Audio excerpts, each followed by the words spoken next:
오늘의 말씀 본문입니다. 스가랴 14장 1절에서 5절. 여호와의 날이 이르리라. 그날에 내 재물이 약탈되어 내 가운데에서 나누이리라. 내가 이방 나라들을 모아 예루살렘과 싸우게 하리니 성읍이 함락되며 가옥이 약탈되며 부녀가 욕을 당하며 성읍 백성이 절반이나 사로잡혀 가려니와 남은 백성은 성읍에서 끊어지지 아니하리라. 그때에 여호와께서 나가사 그 이방 나라들을 치시되 이왕의 전쟁 날에 싸운 것 같이 하시리라. 그날에 그의 발이 예루살렘 앞 곧 동쪽 감람산에 서실 것이요 감람산은 그 한가운데가 동서로 갈라져 매우 큰 골짜기가 되어서 산 절반은 북으로 절반은 남으로 옮기고 그 산 골짜기는 아셀까지 이를지라. 너희가 그 산 골짜기로 도망하되 유다 왕 우시야 때에 지진을 피하여 도망하던 것 같이 하리라. 나의 하나님 여호와께서 임하실 것이요 모든 거룩한 자들이 주와 함께 하리라. 성경 전체에서 가장 큰 축복이 무엇일까? 라고 볼 때 성경은 말씀합니다. 주님 다시 오실 때 첫째 부활, 주님의 신부로 올라가는 그 축복이 가장 큰 축복이라고 성경은 말하고 있습니다. 읽어줍니다. 이 첫째 부활에 참여하는 자들은 복이 있고 거룩하도다. 둘째 사망이 그들을 다스리는 권세가 없고 도리어 그들이 하나님과 그리스도의 제사장이 되어 1000년 동안 그리스도와 더불어 왕노릇하리라. 첫째 부활에 참여하는 자, 앞에서 그림 뭘까요? 이 사람들이 복이 있다는 거예요. 이게 창세기부터 요한계시록까지 가장 큰 축복을 말하고 있습니다. 왜 그러는가? 그 다음에 설명하고 있죠. 앞에 스크린 뭘까요? 여호와의 날이 이르리라. 그날에 내 재물이 약탈되어 내 가운데에서 나누이리라. 자, 앞에 볼까요? 왜 이 복이 가장 큰 복인가? 첫 번째는 제사장이 되어 1000년 동안 그리스도와 더불어 무슨 노릇을 한다는 거예요? 왕노릇. 따랐습니까? 1000년 동안 그리스도와 더불어 왕노릇을 한다. 누가 그런다는 거예요? 첫째 부활에 참여하는 자. 그렇다면 이 첫째 부활이 무엇인가? 휴거입니다. 휴거. 주님 다시 오실 때 올라가는 축복입니다. 이 축복은 왜 이렇게 큰 축복인가? 예수 그리스도의 신부로 올라가기 때문에 그렇습니다. 우리는 그날 다 올라가셔야 됩니다. 이것이 첫째 부활의 사건입니다. 휴거 후 대우환란이 이 땅에 시작됩니다. 대우환란이 끝나면 그때 주님은 이 땅에 재림주로 오세요.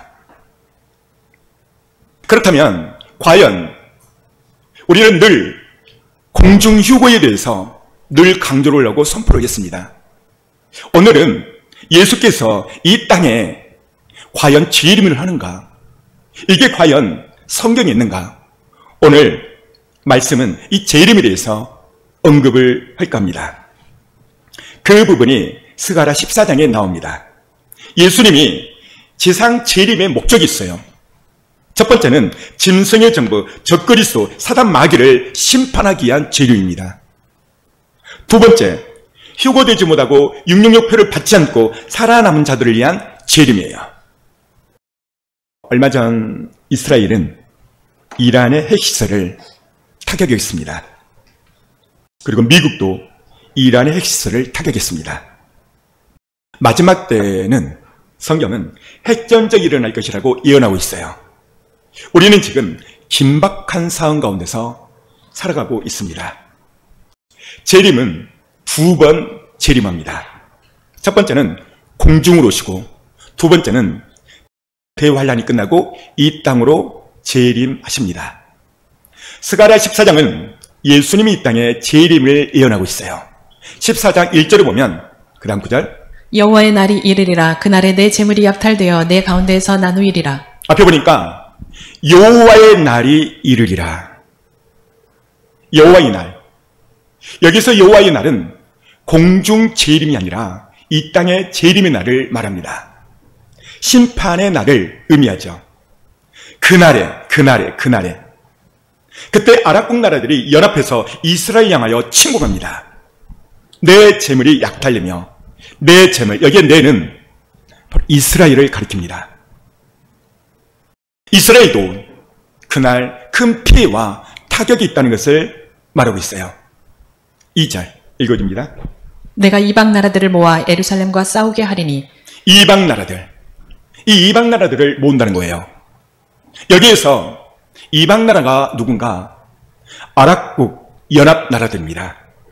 이들이 이스라엘을 침공해서 싸우겠다는 거예요. 그래서 이스라엘도 큰 피해와 이때 타격을 했습니다. 성읍이 함락되며 가옥이 약탈되며 부녀가 욕을 당하며 성읍 백성들이 절반이나 서로 옆으로 가려지니와 내 백성은 끊어지지 아니한다라고 말하고 있어요. 4절 볼까요? 3절 다시 한번 3절 읽어줍니다. 그때 여호와께서 나가사 그 이방 나라들을 치시되 이왕의 전쟁 날에 싸운 것 같이 하시리라. 그때에 이방 나라들이 연합해서 이스라엘을 침공하면 여호와께서 나가사 이방 나라들을 친다는 말씀입니다. 이 전쟁은 누구의 전쟁이라는 것일까? 이것은 하나님의 전쟁인 거예요. 그래서 이왕의 전쟁, 자 여기 볼까요? 앞에 스크린. 이왕의 전쟁 날에 하나님께서 싸운다는 거예요. 성경에 보면 하나님이 개입한 전쟁이 있어요. 하나님이 직접 나서서 싸운 전쟁이 있죠. 어떤 전쟁이죠? 기드온 전쟁, 여호사밧 전쟁, 아이성 전투, 수많은 전쟁 가운데 하나님이 싸우셨어요.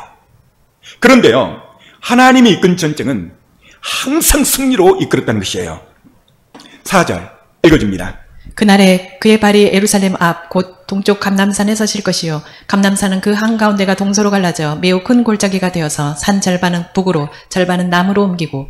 앞에 스크린 볼까요? 그날이 언제죠? 주님 이 땅에 재림할 때. 성경은 이 재림을 어디로 오는가? 성경은 정확히 말하고 있어요. 앞에 스크린 볼까요? 감람산으로 오세요. 따라서 볼까요? 주님은 감람산으로 재림하신다. 주님 그날에 이스라엘 감람산으로 오시겠다고 약속을 했어요.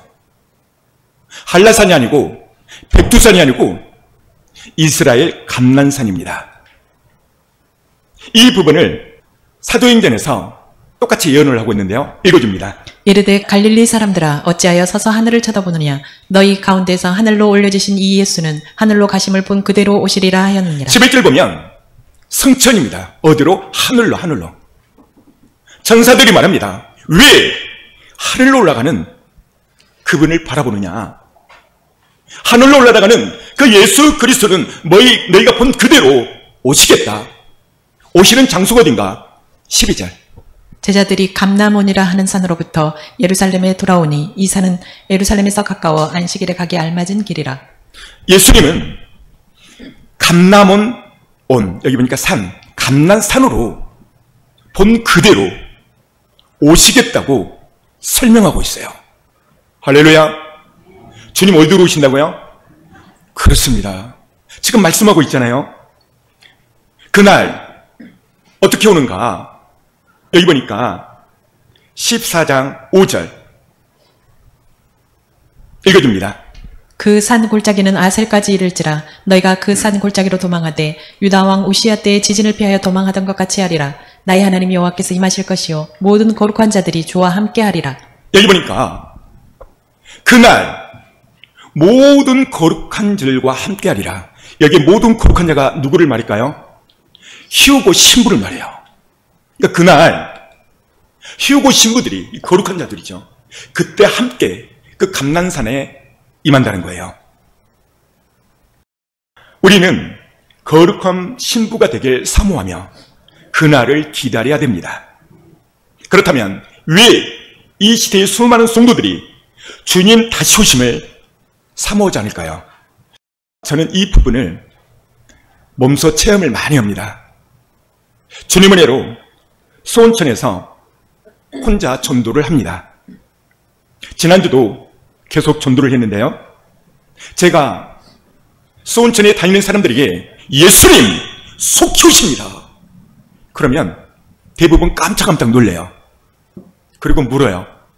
혹시 목사님이신가요? 그런데요. 아니, 그 교회는 목사님이 전도합니까? 그 교회 집사님, 권사님들 어디로 갔나요? 제가 말합니다. 성도님, 성경에 무슨 목사님만 전도합니까? 때를 어떤지 못 얻든지 전도하고 있잖아요. 그렇게 말하죠. 예수님 속주십니다. 신부 준비하세요. 이렇게 말하잖아요. 그러면요, 그 사람들 표정이 과간이 아니에요. 막 벌리시군 표정. 무슨 주님이 속히 오냐고. 예수 믿는 성도라면, 신부라면 아멘, 마라나타, 주 예수여 속히 오시옵소서, 이래야 정상 아닌가요? 이 신부가 일주일 후에 결혼을 잡혔어요. 친구가 말해요. 너 일주일 후 결혼한다며. 무슨 일주일에 결혼해? 나 결혼 안 할 거야. 이러면서 바람 피고 다녀. 이게 신부 맞나요? 여러분, 이 땅에서도 결혼을 하면, 날짜가 잡히면 그날이 올수록 마음이 두근거리고 기다려지고 사모해지는 거예요. 왜 사모해질까요? 신랑을 사랑하니까, 신부를 맞을 생각을 하니까 잠을 못 자는 거예요. 왜 그럴까요? 사랑이 있기 때문에 그래요. 근데 만약 정략 결혼을 한다면, 부모에 의해서 결혼한다면 싫어. 사랑하는 성도 여러분, 우리는 그날 신부로 신랑 대신 예수님을 맞으러 가는 거예요. 근데 제가 전도하다 보면 아멘, 할렐루야, 그날 빨리 오기를 원합니다, 이렇게 말하는 사람은 100명 중에 한두 명이에요. 아, 그래서 그날 작은 숫자가 올라가는구나 라는 것을 알 수가 있어요. 저는 생각이 왔어요. 왜 이런 반응을 보일까? 첫 번째는 주의 종들이 강대상에서 마지막 때를 전하지 않고 있기 때문이에요. 두 번째는 종말 복음을 듣지 못하니까 많은 성도들이 잠을 자고 있어요. 이 건을 바울이 이렇게 말합니다. 자, 그 다음 단 읽어줍니다. 그러므로 우리는 다른 이들과 같이 자지 말고 오직 깨어 근신할지라. 여러분만 시작. 앞에 성경은 이렇게 말하고 있어요. 그러므로 그날 다른 이들과 자지 마라. 자, 여기 보니까 다른 이들, 무슨 말이에요? 자는 다른 이들이 있다는 거예요. 여러분들은 자고 있나요? 주무시고 계시고 있나요? 옆에 사람 얼굴 좀 쳐다봐요.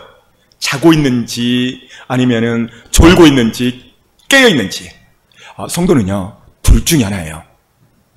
자는 성도가 있나면, 보세요, 깨어 있는 사람이 있어요. 여기서 깨어 있다 이 말은 늘 주님의 오심을 사모하며 기도로서 늘 근신하고 주님을 사모하는 성도를 말합니다. 이 시대 많은 종말의 징조가 있음에도 주의 종들의 입이 다물어져 있습니다. 강단에서는 인문학 설교, 기복 설교, 목회학 설교, 철학 설교, 때를 따라 돕는 양식인 종말복음, 재림복음, 휴거복음을 전하고 있지 않습니다. 이 건에 대해서 성경은 예언을 했어요. 다음. 이스라엘의 파수꾼들은 맹인이요 다 무지하며 벙어리 개들이라. 짖지 못하며 다 꿈꾸는 자들이요 누워있는 자들이요 잠자기를 좋아하는 자들이되. 이사야는 마지막 때에 파수꾼들이, 이 파수꾼이 뭐죠? 지금의 목회자들, 지금의 사역자들을 말하죠. 그들은 맹인이에요, 맹인. 그리고 다 무지해온대요. 이렇게 많은 징조가 있고 주님 오시는 발자국 소리가 들림에도 불구하고 모른다는 거예요. 알려고 하지도 않아요. 그래서 짖지 못하는 개들이라, 벙어리라, 다 꿈꾸는 자들이에요. 그리고 마지막 부분에 가서 잠자기를 좋아한대요. 누가요? 이스라엘 파수꾼, 지금이 누구죠? 목회자, 설교하는 자들. 이거는 간단하게 알 수 있어요. 집에 가서 4개 기독교 방송을 틀어보세요. 인문학 설교, 기복 설교, 목회학 설교, 철학 설교. 얼마나 홍수를 이루는지 몰라요. 그 다음 읽어줍니다. 이 개들은 탐욕이 심하며 족한 줄을 알지 못하는 자들이요 그들은 몰지각한 목자들이라. 다 제 길로 돌아가며 사람마다 자기 이익만 추구하며. 보세요. 이 개들을 어디를 가리키나요? 이 앞에 이는 이 파수꾼, 이를 가리키죠. 이 파수꾼을 가리켜 주님은 개들이래요. 왜 개들인가? 봤더니 탐욕, 욕심이 많대요. 족한 줄 모른대요. 그리고 몰지각한 이 개들은 목자들이라. 목자들. 지금 누굴까요? 목회자이죠. 이들은 다 자기 유익만 추구한대요. 큰 교회. 다 나쁜 건 아닙니다. 그런데요, 어느 목사님, 개척교회 목사님, 제가 간증을 한번 들었는데, 큰 교회가 작은 상가교회 앞에서 차를 세워놓고 모든 성도들을 다 태우고 가버린다는 거예요. 사랑하는 성도 여러분, 목회는 영업이 아니에요. 저는 여러분 앞에 약속합니다. 우리 교회가 조금만 더 부흥하면 저는 가난한 교회, 어려운 교회 파송할 것입니다. 왜요? 같은 형제니까. 하나님, 그 아버지를 섬기잖아요. 족한 줄 모르고 자기 성공을 위해서 그런다는 거예요. 목회는요, 두 가지가 있어요. 첫 번째는 자기 목회. 사람 숫자 채우고 자기 성공을 위한 목회. 이분들이 주로 나누는 대화는 너네 교회 몇 명 나와? 주일 예배 몇 분까지 드려? 너네 교회 문화시설 있어? 너네 교회 운동센터 있어? 주로 이런 이야기. 바울은 예수 그리스도 외에 나는 결코 자랑하지 않는다. 예수 그리스도의 십자가 외에는 나는 자랑하지 않겠다라고 말했어요. 오늘 여러분들은 주로 어떤 자랑을 하십니까? 두 번째 목회는 숫자에 관심 없어요. 두 번째 목회는 자기 성공을 위한 목회가 아니라 예수님 성공을 위한 목회를 해요. 이 교회가 어떤 교회죠? 빌라델비아 교회. 빌라델비아 교회는 아시아 7교회 가운데서 가장 작은 교회예요. 근데 이 빌라델비아 교회가 마지막 때에 신부교회였다는 거예요. 할렐루야. 우리는 주님 목회하는 교회를 가져야 됩니다. 어제 예수님의 뜻만 이루어지고 예수님을 자랑하는 교회. 문화시설이 아니고 기복설교, 목회설교, 철학설교가 아니라 재림복음, 때에 맞는 양식을 나눌 수 있는 그 교회. 그 교회를 가셔야 돼요. 그 다음 단. 오라 내가 포도주를 가져오리라. 우리가 독주를 잔뜩 마시자. 내일도 오늘같이 크게 넘치리라 하느니라. 보십시오. 즐기는 목회. 놀러 가자. 선교 가자. 이스라엘 관광 가자. 왜요? 성도 많고 재정이 많으니까. 하나님은 이런 목회자들을 그냥 놔두지 않는데요. 그 다음. 그러나 칼이 임함을 파수꾼이 보고도 나팔을 불지 아니하여 백성에게 경고하지 아니하므로 그 중에 한 사람이 그 임하는 칼에 제거당하면 그는 자기 죄악으로 말미암아 제거되려니와 그 죄는 내가 파수꾼의 손에서 찾으리라. 칼이 임함을 보고도. 칼. 무슨 칼이죠? 재림의 칼. 주님 오심의 칼. 세계 곳곳에서 이런 엄청난 징조들이 일어남에도 불구하고 파수꾼이 보고도 나팔을 불지 아니했네요. 경고치 아니하므로 그 중 한 사람이 그 칼의 임함에 폐해를 당하면 어떻게 되는가? 그 핏값을, 그 죄를 파수꾼의 손에서 찾으리라. 엄청난 말이죠. 이런 엄청난 징조가 오면 나팔을 불어서 성도들을 깨워야 되는데 자고 있고 놀러가고 문화시설 그렇게 즐긴다면, 그래서 그 성도들이 자고 있다면 그 핏값을 파수꾼의 손에서 찾는데요. 예수님이 공중에 오시면 주님의 신부는 휴고되어 공중에서 주님을 맞이할 것입니다.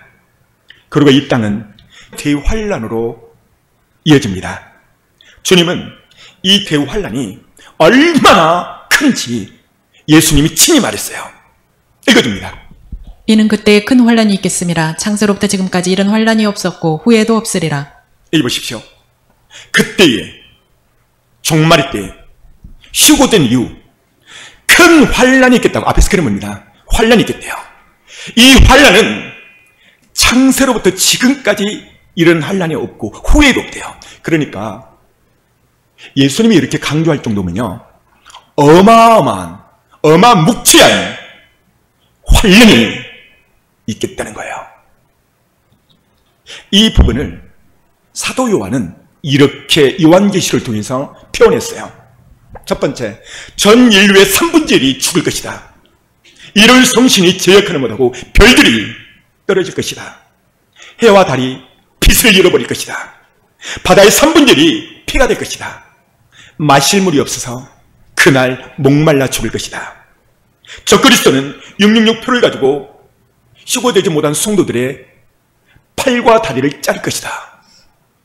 여러분, 오늘 저는 엄청난 지금 나팔을 불고 있어요. 이 말씀을 듣고 잠자는 자가 있고 깨어있는 자가 있어요. 깨어있는 자는 지금 저의 설교가 여러분의 심령에 잘 될 것입니다. 나팔수는 나팔을 불어야 돼요. 그래야만 주의 사명을 감당하는 거예요. 예수님이 마지막 때는 두 종류의 종이 있다고 예수님이 친히 말합니다. 그 다음 단, 충성되고 지혜 있는 종이 되어 주인에게 그 집 사람들을 맡아 때를 따라 양식을 나눠줄 자가 누구냐? 여기 보면 마지막 때에 첫 번째는 충성된 종이 있대요. 자, 그렇다면 이 충성된 종은 어떤 종인가? 때를 따라 양식이 뭐죠? 하나님의 말씀. 그러니까 때에 맞는 양식을 전한다는 거예요. 이게 첫 번째 종입니다. 두 번째 종이 있는데 악한 종이 있다는 거예요. 악한 종. 읽어줍니다. 주인이 올 때 그 종이 이렇게 하는 것을 보면 그 종이 복이 있으리로다. 만일 그 악한 종이 마음에 생각하기를 주인이 더디 오리라 하여. 자, 여기 보면 두 번째 종은 악한 종이다. 악한 종. 악한 종이 어떤 종인가 봤더니 사기치고 간음하고 사람을 죽이고, 우리는 그렇게 생각할 수 있잖아요. 왜? 악하니까. 근데 주님의 관점은 그게 악한 종이 아니고 주인이 더디 온다. 이렇게 말하면 악한 종이래. 여기 주인이 누구예요? 주님이죠. 근데 제가 왜 악한 종일까라고 봤더니 주인이 더디 온다 그러면 다 잠을 자버린 거예요. 그러니까 그 많은 사람들이 주 그리스도 산에 남아버린 거예요. 남아버리니까 천국을 휴고 신부로 올라가야 되는데 못 올라가 버리게 만들어 버리시니까, 그래서 악한 종이래요. 이해가 되시죠? 이 주님의 관점이요. 사랑하는 성도 여러분, 오늘 이 설리를 듣고 내 귀와 마음속에 들려진다면 여러분들은 정말 복받은 사람이에요. 왜냐하면 들어야 내 영혼이 깨어나기 때문에 그래요. 성경은 이스라엘 목자들 짖지 못한 기라고 말했어요. 그래서 성도들이 잠을 자고 그날 그때 주님 오시는 날에 주님을 맞이할 수가 없게 되는 거예요. 성경은 예수님 공징으로 될 때 분명히 예수님이 말했어요. 어떤 사람은 데려감을 당하고 어떤 사람은 그날 버려둘 것이다. 읽어줍니다. 그때 두 사람이 밭에 있음에 하나는 데려감을 당하고 하나는 버려둠을 당할 것이요. 한 자리에 누워 있음에 하나는 데려감을 당하고 하나는 버려둠을 당할 것이요. 보십시오. 분명히 말하잖아요. 신부로 데려감 당하는 사람이 있고 이 땅에 적그리스도의 산에 남을 사람이 있다는 거예요. 한 자리에 누웠는데 부부가 침대에 누웠어요. 이 말씀 듣고 깨어 준비하는 사람은 데려감을 당하고, 깨어있지 못한 사람은 버려둠을, 부부여도 자녀여도 가족여도 하나님께로부터 버려둠을 당한대요. 이 말은 버림당한다는 이 아픔, 슬픔. 이유가 뭡니까? 때에 맞는 양식을 못 먹고 준비하지 못해서 그런 거예요. 준비하지 못해서. 그날 알곡과 쭉정이가 분별될 것입니다. 신부와 들러리가 분리될 것입니다. 그날 양과 염소가 분리될 것입니다. 참 목회자와 가짜 목사가 분리될 것입니다. 우리는 진짜 알고 있대요. 첫 열매로 주님의 신부로 올라가시기를 축원합니다. 모세는 시편 90편을 통해서 인생의 연수를 말했어요. 읽어줍니다. 우리의 연수가 70이요 강건하면 80이라도 그 연수의 자랑은 수고와 슬픔뿐이요 신속해 가니 우리가 날아가나이다. 모세는 우리의 인생을 연수를 정했는데 앞에 스캔 볼까요? 70, 강건하면 80이래요. 마태복음 24장 무화과 나무에 싹이 나면 인자가 문 앞에 가까이 온 줄 알라. 한 세대가 지나가기 전에 인자가 오리라 라고 말했어요. 무화과 나무의 싹, 이스라엘 독립을 말합니다. 1948년도 이스라엘이 독립을 합니다. 지금 독립 후 여러분 몇 년이 지난지 아십니까? 정확하게 77년. 1948년 플러스 77년 더하면 몇 년이죠? 2025년. 1948년 이스라엘 독립했고 2028년도가 되는 거예요. 주님은 우리 시대에 온다는 거예요. 그러니까 딱 떨어지는 거예요.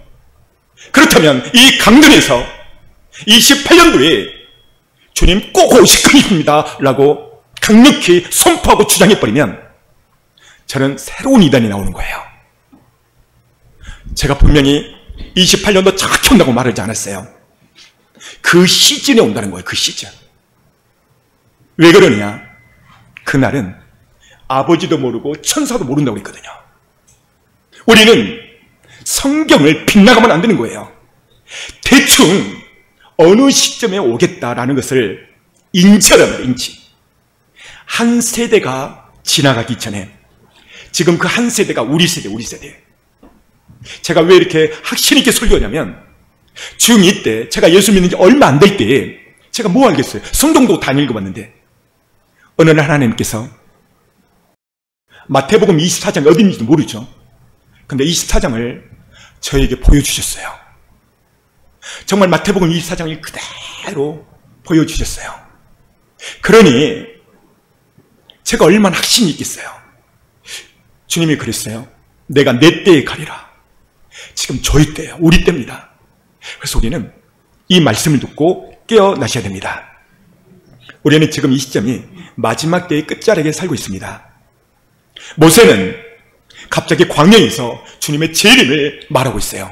그 다음 여호와여 돌아오소서 언제까지니까 주의 종을 불쌍히 여기소서. 여러분만 시작.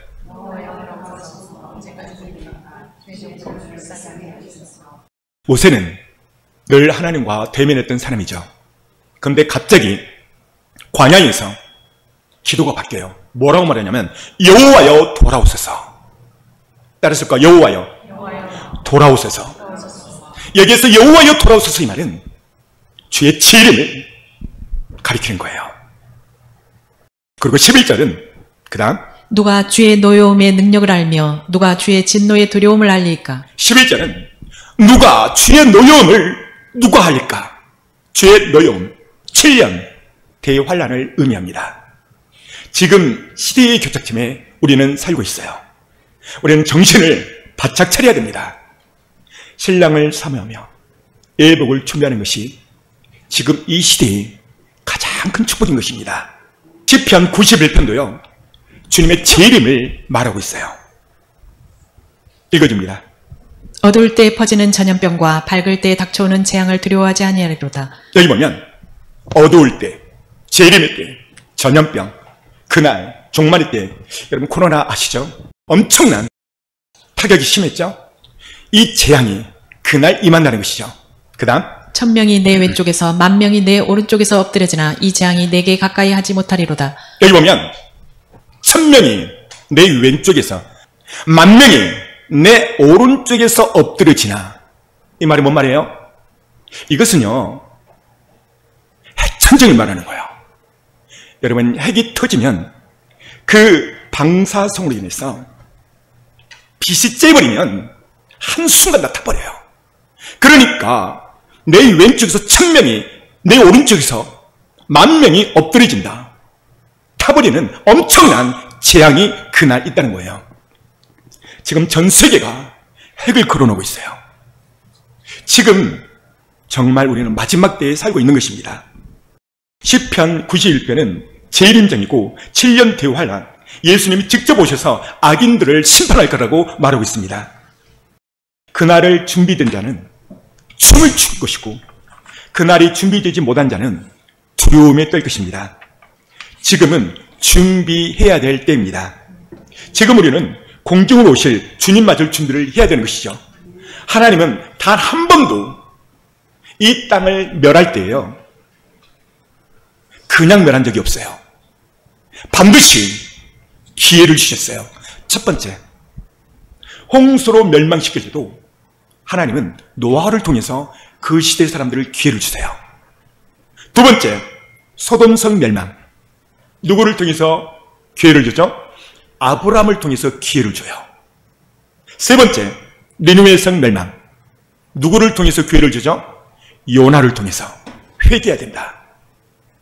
이 마지막 때에 누구를 통해서 하나님은 기회를 줄까요? 이 시대에 깨어있는 종들을 통해서, 많은 천주를 보고 깨어나라, 깨어있는 종들을 통해서 기회를 주시는 것입니다. 홍수, 소돔성, 니느웨 멸망. 이 기회의 주인공의 사람들, 이들의 특징은 첫 번째, 하나님의 음성을 들었고, 두 번째, 정확히 분별했고, 세 번째, 깨어 있었다는 거예요. 성경은 이 날을 이렇게 말하고 있어요. 읽어줍니다. 이날은 온 지구상에 거하는 모든 사람에게 이 말이라. 여기 보십시오. 이 날은 주님 재림의 날, 온 지구상의 모든 사람에게 임한다는 거예요. 사랑하는 성도 여러분, 그날 종말의 때 우리는 오늘 말씀을 통해서, 예배의 시간을 통해서 하나님은 우리에게 대안점을 말하고 있어요. 그 대안점이 무엇인가? 예수님이 친히 말합니다. 그 다음 딱, 이때부터 예수께서 비로소 전파하여 이르시되 회개하라 천국이 가까이 왔느니라 하시더라. 따라서 회개하라, 천국이 가까웠느니라. 여러분만 크게 시작. 그 대안점은 회개하라, 회개하라. 이때는 천국이지만 지금 휴거인 거예요. 따라서까요? 회개하라, 휴거가 가까웠느니라. 할렐루야. 사랑하는 성도 여러분, 오늘 이 말씀을 잘 듣고 내 영혼 살기 위해서 우리는 준비하셔야 돼요. 결혼을 앞둔 처녀가 그날을 준비하지 못한다면 그 예식장에 당당히 들어갈까요?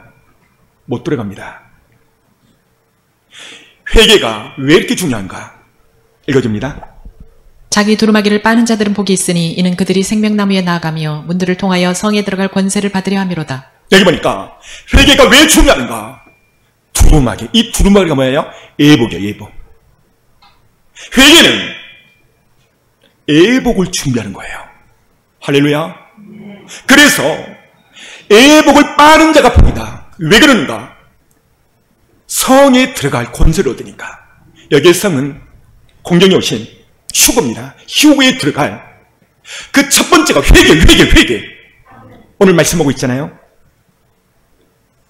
예수님께서 선포하신 회개하라, 회개하라. 이것은 휴거의 첫 관문이고 천국 들어가는 첫 관문입니다. 예수님은 마가복음 1장 15절에도 이렇게 말하고 있어요. 읽어줍니다.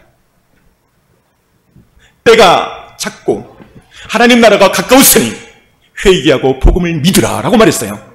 따랐습니다. 회개하고 복음을 믿으라. 할렐루야. 예수님이 두 번째로 회개하라, 회개하라 라고 말하고 있어요.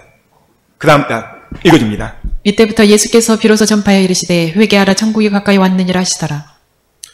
여기서도 회개하라. 그러니까 예수님의 공생의 첫 번째 메시지가 회개예요.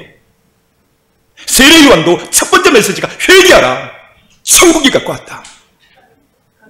이 회개가 얼마나 큰 축복인지 몰라요. 우리 옆에 사람이 인사할까요? 회개가 큰 복이다.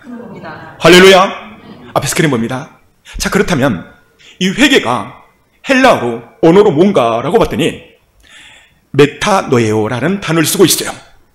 1번 읽어줍니다. 마음을 바꾸다. 2번 마음을 더 좋게 바꾸다. 3번 다르게 생각하다. 4번 회개하다로. 네. 여러분, 이 회개란 말은 마음을 바꾸는 거예요. 마음을 바꾸는 거. 그 마음을 더 좋게 하는 거예요. 회개는 다시 뒤돌아오는 거예요. 어떻게? 말씀을 보고. 제가 얼마 전에 CBS 방송을 보게 됐는데요. 거기에 얼마 전에 어느 대형교회, 서울의 큰 대형교회 목사님이 은퇴를 하셨는데 기자가 묻더라고요. 목사님은 큰 대형교회를 이뤘는데 우리 한국 강단에, 이 시대의 강단에 어떤 말씀을 목회자들이 전하지 않나요? 그랬더니 이 시대는 3가지를 전하지 않는데요. 강단에서. 첫 번째, 회개 복음을 전하지 않는데요. 두 번째, 천국과 지옥 복음을 전하지 않는데요. 세 번째, 주님 다시 오리는 재림 복음을 전하지 않아서 마음이 아프다는 거예요. 사랑하는 성도 여러분, 교회 방송을 들어보세요. 이 3가지 복음이 전해지던가요? 회개 복음이 왜 이처럼 중요할까? 이 회개 복음은 마지막 때의 예복을 준비하는 복음이기 때문에, 회개 복음은 성령의 기름등불을 준비하기 때문에 그래요. 회개 복음은 휴고의 기초가 되기 때문에 그래요. 회개는 이 마지막 때에 주님을 만날 기회를 이어는 창과 같은 것입니다. 회개가 없으면 제사함을 받을 수 없죠. 회개가 없으면 예수님의 십자가 지심이 무가치게 만들어버려요. 천국은 회개하여 제사함을 받는 자가 가는 거예요. 회개는 그래서 믿음의 첫걸음입니다. 회개는 예수님을 만나는 첫걸음입니다. 회개는 예수님이 가장 기뻐하는 거예요. 자, 그렇다면 반대로 회개치 않으면 어떻게 되는가? 읽어줍니다. 만일 내 발이 너를 범죄하게 하거든 찍어버리라. 발이 저는 자로 영생에 들어가는 것이 2발을 가지고 지옥에 던져지는 것보다 나으니라. 내 발이 죄를 지었느냐? 찍어버리래요. 왜냐? 2발로 지옥 들어가는 것보다 외발로 천국 들어가는 것이 낫다. 장애인으로 천국 들어가는 것이 낫대요. 이거는 주님이 이하로 말한 거예요. 천국은 장애인이 없습니다. 이번만큼 회개에 대해서 강조하고 있어요. 그 다음 절. 만일 내 눈이 너를 범죄하게 하거든 빼버리라. 한 눈으로 하나님 나라에 들어가는 것이 2눈을 가지고 지옥에 던져지는 것보다 나으니라. 앞에 볼까요? 눈. 눈이 꼭 있어야 되죠. 눈이 어쩔 때 죄를 지을까요? 혼자 있을 때, 은밀할 때, 보지 말아야 될 것을 보았을 때, 음란한 것을 보았을 때 죄를 짓는다는 거예요. 그럴 때 주님은 우와 충격, 눈을 우와 빼버리래. 우와 우리 예수님 엄청나죠? 빼버리래. 이유가 뭔가? 2눈 가지고 지옥 가는 것보다 한 눈 가지고 천국 가는 게 낫다는 거예요.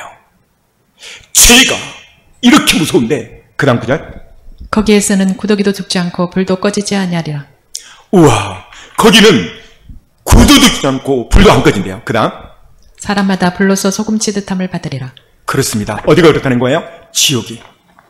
사랑하는 성도 여러분, 하나님의 인간에게 가장 큰 축복을 줬는데 그게 뭐냐면 회개의 축복입니다. 회개만이 내 영혼이 살 길입니다. 회개만이 구원의 길이요, 회개만이 휴고의 길인 것입니다. 이렇게 이 엄청난 큰 축복의 회개를 이 시대의 교회가 잠잠하고 있어요. 사람들이 회개치 않는 데는 가장 크게 3가지 정도 볼 수 있는데요. 첫 번째는 강단에서 회개의 메시지가 전해지지 않기 때문이고, 두 번째는 주님보다 세상을 더 사랑하기 때문에 그래요. 세 번째는 마음이 완악하기 때문에 그렇습니다. 자, 성경에 대표적으로 회개하는 사람이 있고 회개의 기회를 놓친 사람이 나와요. 첫 번째 베드로입니다. 읽어줍니다. 앞문까지 나아가니 다른 여종이 그를 보고 거기 있는 사람들에게 말하되 이 사람은 나사렛 예수와 함께 있었도다 하며 베드로가 맹세하고 또 부인하여 이르되 나는 그 사람을 알지 못하노라 하더라. 예수님을 부인하는 사건이죠. 그 다음. 그가 저주하며 맹세하여 이르되 나는 그 사람을 알지 못하노라 하니 곧 닭이 울더라. 그 다음. 이에 베드로가 예수의 말씀에 닭 울기 전에 내가 3번 나를 부인하리라 하심이 생각나서 밖에 나가서 심히 통곡하니라. 베드로는 예수님을 3번 부인하고 닭 울음소리에 심히 밖에 나가 땅을 치며 통곡합니다. 이것이 바로 회개입니다. 그런데요, 유다는 예수님을 팔고 마음에 큰 충격을 받아요. 우와, 내가 예수님을 팔아버렸네. 그러면서 마태복음 21장 3절에 보면 그가 은 30을 두고 예수님을 팔았을 때 앞에 스크린 뭘까요? 스스로 뉘우쳤다는 거예요. 여러분, 이 뉘우침이 뭘까요? 가슴 아프고 충격을 받은 거예요. 그런데 뉘우침으로 끝나요. 주님 앞에 그걸 가지고 오질 않았다는 거예요. 여러분, 뉘우침으로 끝날 것이 아니라 회개는 그 뉘우침을 가지고 주님 앞에 나오는 거예요. 예수님, 내가 이런 죄를 지었습니다. 자복하고 회개하는 것. 유다는 이 회개의 기회를 놓쳐버렸어요. 그래서 그는 멸망을 당했습니다. 우리는 그렇다면 어떤 마음으로 어떤 말씀을 붙잡고 주님 앞에 나와야 될까요? 읽어줍니다. 만일 우리가 우리 죄를 자백하면 그는 기쁘시고 의로사 우리 죄를 사하시며 우리를 모든 불의에서 깨끗하게 하실 것이요. 여기 보면 우리 죄를 자백이 뭡니까? 고백을 하면 주님 말했어요. 우리의 모든 불을 깨끗게 하실 것이다. 우리의 죄를 사하실 것이다. 여러분, 그렇습니다. 성결교 교단에 큰 어른이 계셨는데 바로 이성봉 목사님입니다. 이 사람이 유명한 말을 했는데 이런 말을 했어요. 사람이 지옥을 가는 것은 죄를 많이 지어서 가는 것이 아니라 회개치 않아서 간다 라고 말을 했어요. 사랑하는 성도 여러분, 예수의 보혈을 의지하고 회개하고 일어나세요. 주님은 우리가 이 땅에 사는 동안 육체가 있을 때 그때만 기회를 줘요. 목숨이 끊어져 버리면 아무리 땅을 치고 후회하고 울더라도 기회가 사라져 버린 거예요. 그래서 회개가 이렇게 중요합니다. 그렇다면 회개를 하면 영적으로 어떤 일이 일어나는가? 첫 번째는 제사함을 받고 영혼이 회복되는 일이 일어납니다. 그래서 이사야에서는 이렇게 말하는데요. 읽어줍니다. 여호와께서 말씀하시되 오라 우리가 서로 변론하자 너희 죄가 조금 같을지라도 눈과 같이 이어질 것이요. 하나님이 약속했어요. 너희 죄가 좋은 것들지라도 회개하면 눈과 같이 이어질 것이다. 두 번째, 너희 죄가 지렁이같이 붉도록 회개하면 양털같이 되리라. 왜 그러는가? 그 다음 주께서는 용서하시는 하나님이시라. 여러분만 시작. 저는 이 구절이 너무 은혜스러워. 따라서 봐요. 주께서는 용서하시는 하나님이시라. 이것이 우리 아버지의 마음이에요. 아버지의 마음. 아무리 자식이 잘못을 하고 못된 짓을 해도 옆집의 아저씨는 얘라 너 지옥에 나가 그래요. 마귀는 그래요. 그러나 우리 부모는 안 그래요. 내가 너를 용서한다. 왜요? 내가 낫으니까. 사랑하는 성도 여러분, 우리는 예수께서 십자가에서 못 박혀 돌아가시며 자기의 온 피와 눈물을 다 쏟으시고 우리를 나신 거예요. 회개가 이렇게 중요합니다. 만약 여러분들이 회개치 않으면 어떻게 되는가? 읽어줍니다. 내가 입을 열지 아니할 때 종일 신음함으로 내 뼈가 쇠하였나이다. 앞서 그런 겁니다. 입을 열지 않는다 이 말은 회개치 않는다는 말이에요. 어떻게 되는가? 종일 신음한데 죄책감이죠. 뼈가 쇠하다. 이 말은 뭐예요? 병 걸린단 말이에요. 그 다음 딱 주의 손이 주야로 나를 누르시오니 내 진액이 빠져서 여름 가뭄에 마름같이 되었나이다. 회개치 않으면 주님의 손이 나를 눌러버리니까 진액이 빠진대. 병 걸려. 그 다음 딱 자기의 죄를 숨기는 자는 형통하지 못하나 죄를 자복하고 버리는 자는 불쌍히 여김을 받으리라. 회개치 않으면 형통치 못한대. 불통이래요. 그러나 죄를 자복한다 그러면 불쌍히 여김을 받는다. 형통을 말하는 거예요. 회개치 않는 죄. 최종 결과는 어떻게 되는가? 그 다음 딱 죄의 삭은 사망이요 하나님의 은사는 그리스도 예수 우리 주 안에 있는 영생이니라. 죄의 결과는 사망이 뭡니까? 죽음이라는 거예요. 죄는 우리를 죽게 해요. 회개는 우리를 살게 합니다. 회개는 우리를 회복해 합니다. 그래서 회개가 하나님이 주신 가장 큰 축복인 것입니다. 그래서 예수님은 이렇게 말하고 있어요.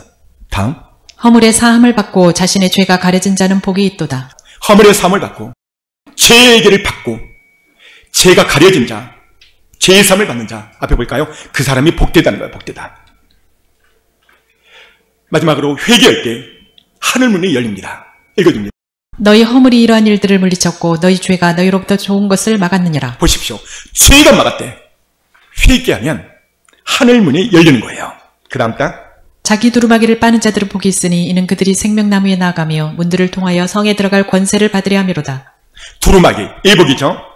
회개할 때 예복이 빨아지고 이 마지막 때에 예복을 준비해서 주님 맞을 준비가 된다는 말씀입니다. 그래서 이 회개가 얼마나 중요한 우리는 알 수가 있죠. 자, 그렇다면 어떻게 회개할 것인가 읽어줍니다.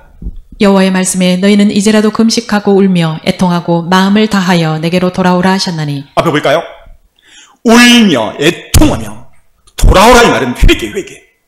그 다음 딱. 너희는 옷을 찢지 말고 마음을 찢고 너희 하나님 여호와께로 돌아올지어다. 그는 은혜로우시며 자비로우시며 노하기를 더디하시며 이내가 크시사 뜻을 돌이켜 재앙을 내리지 아니하시나니.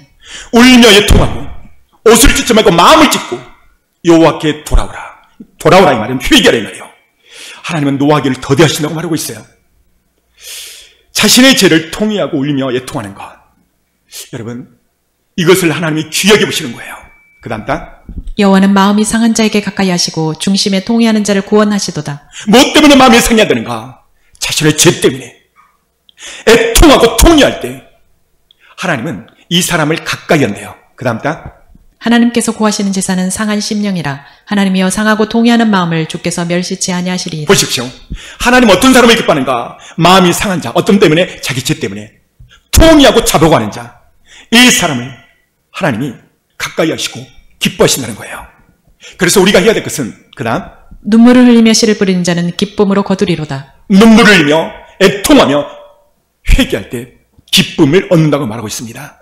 그렇다면 회개하면 어떤 복이 있는가? 그 다음 딱. 사랑하는 자여 내 영혼이 잘됨같이 내가 범사에 잘되고 강건하기를 내가 강구하노라. 회개하면 첫 번째 영혼이 잘돼요. 두 번째 범사가 잘돼요. 범사가. 세 번째 강건함, 건강이 축복이 와요. 그 다음 딱. 그런즉 너희는 먼저 그의 나라와 그의 의를 구하라. 그리하면 이 모든 것을 너희에게 더하시리라. 여기 보면 먼저 해야 될 것이 무엇인가? 회개입니다. 회개. 왜 회개가 중요한가? 그 나라와 그 의를 구하기 때문에 그래요. 회개하면 그 나라가 내 마음에 와요. 천국이 온다 이 말이에요. 믿습니까? 예수님은 이 회개, 여러분의 죄를 감당하기 위해서 엄청난 대가지 부르셨어요. 예수님은 하나님의 아들이요 만왕의 왕이세요. 그분이 내 죄가를 대신하기 위해서 그 엄청난 대가지 부르셨는데 그분은 가시멜관을 쓰시고 가시멜관을 쓸 때 온갖 땅과 핏방울이 다 얼굴에 흘렸어요. 그리고 채찍 1.5m 정도 되는데 그 끝부분은 갈고리처럼 낚시 모양으로 돼 있어요. 이걸 한번 쫙 때리면 처음에는 살이 쫙 뜯겨요. 피가 안 나옵니다. 한참 후 뼈가 보이면서 온갖 피눈물을 다 쏟았어요. 그 예수 그리스도 손과 발에 대못을 박았고 로마 군민의 주먹질과 창의 허리를 찌르고 피가 철철이 넘쳤습니다. 그리고 당시 가장 큰 형벌이 뭐였냐면 바로 십자가의 형벌이었어요. 왜 그러느냐? 십자가에 매달렸었을 때 피와 물이 다 쏟아질 때 그때 서서히 생명이 꺼져갔거든요. 그러니까 인간이 갖는 모든 고난이 십자가예요. 십자가. 이 시간 모두가 눈을 감고 오늘 말씀을 조용히 묵상합니다.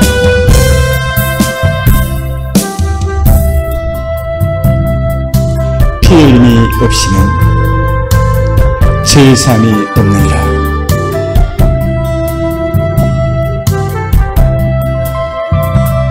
우리로 죄를 때문에 예수님은 엄청난 대가 치료를 했습니다. 예수님은 우리를 살리기 위해서 자신의 몸을 십자가에서 저렇게 지키셨어요. 그는 완벽한 인간의 몸으로 오셔서 엄청난 사람이 상상하기 초월한 고난을 받았습니다. 그래서 우리를 모두 제사함을 그 대가집을 통하여 주신 것입니다. 그가 찔림은 우리의 허물 때문에, 그가 상함은 우리의 죄악 때문이라. 그가 징계받음으로 우리는 평안을 얻었고, 그가 채찍맞음으로 우리는 나음을 입었다고 말씀했어요. 이 시간 주의 성창을 기도할 때, 하나님, 나는 죄인, 한 주 동안 살면서 많은 죄 가운데 살았음을 이 시간 고백합니다. 주님, 예수의 피로, 예수의 풀로 나의 두루마리의 무역을 빨게 하여 주옵소서. 이 시간 주의 성창을 기도합니다. 주여,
지금 몸이 아픈 분은 아픈 배에 손을 얹습니다.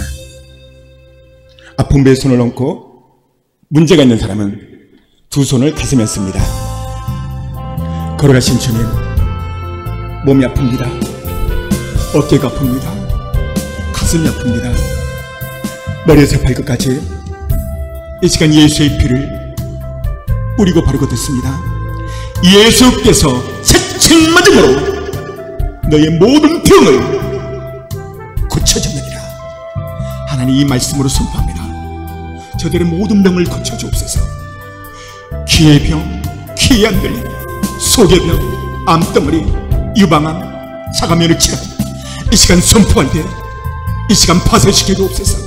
예수의 피로, 예수의 불로, 예수의 대책으로, 예수의 이름으로, 예수 불로 선포하니 우리 성도들이 역사하는 모든 질병, 병만은 예수의 이름으로, 예수의 피로 떠나갈 치우다, 떠나갈 치우다, 회복될 치우다, 회복될 치우다, 회복될 치우다, 회복될 치우다. 예수의 피로, 예수의 불로 깨끗이 회복될 치우다.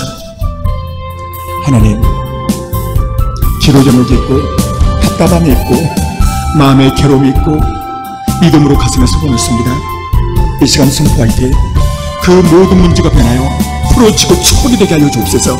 내가 나사리 예수 이름을 선포하니 모든 문제거리는 이 시간 풀어질 치우다, 풀어질 치우다, 해결될 치우다, 해결될 치우다, 축복으로 바뀔 치우다. 예수의 피로, 예수의 불로 모든 문제는 이 시간 깨끗하게 파쇄되며 해결될 치우다, 해결될 치우다, 축복으로 열어질 치우다. 예수님의 이름으로 선포하며 축복하며 기도했습니다. 아멘.